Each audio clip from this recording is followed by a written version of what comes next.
avec Fréquence Plus. Surprenez votre famille et vos amis grâce au grand chef de Bourgogne-Franche-Comté. Cette semaine, je suis à la cure dans le Jura, toujours en compagnie de la chef Bérénice Salino dans les cuisines du restaurant L'Arbésie. Bonjour chef.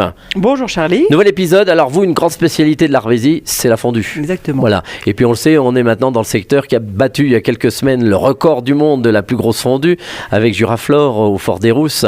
Et vous étiez dans la partie Oui, on y était, bien sûr, bien sûr. Comme moi. Bel événement. Voilà. Et donc du coup, on en a mangé de la fondue. Et maintenant, les Suisses ont été un peu titillés parce qu'ils disent que c'est pas avec du comté, etc. Mais c'était fait exprès pour les titiller, voir s'ils s'inscrivent l'année prochaine peut-être au record.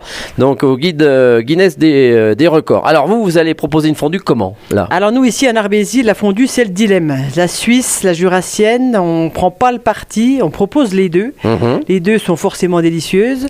Alors il y en a une qui est suisse. Et la Suisse c'est vacherin fribourgeois et un gruyère. Voilà, comme on le voit sur une vidéo qui court en ce moment sur les réseaux sociaux. Voilà. Et qui soi-disant ne fait pas de fil. Effectivement, elle est peut-être un peu plus épaisse, on va pas rentrer dans les détails. Voilà, on garde les mêmes proportions, on va mettre 400 grammes de gruyère, 400 grammes de vacherin fribourgeois, toujours le caclon beurré, aillé, et puis là on va mettre un vin blanc suisse, forcément, un petit chasselas. D'accord. Et puis, sauf qu'à la fin, une fois qu'elle est bien liée, bien onctueuse, on lui met une petite pointe de kirsch. Ah oui, c'est là. Ça, c'est l'astuce du côté suisse. D'accord. Il y en a qui mettent le kirsch, mais dans d'autres régions, on met un autre alcool. Ça peut arriver aussi, voilà, avec modération. On dit kirsch. Alors que si vous faites la fondue jurassienne, vous la proposez comment? On la propose au comté du Fort, parce qu'on est quand même à côté. Et puis là, on met moitié-moitié. On met du 12 mois et du 18 mois. Ah oui, donc c'est une question d'affinage. Voilà, d'affinage pour qu'elle soit onctueuse, pour qu'elle ait du goût et pour qu'elle se lie bien.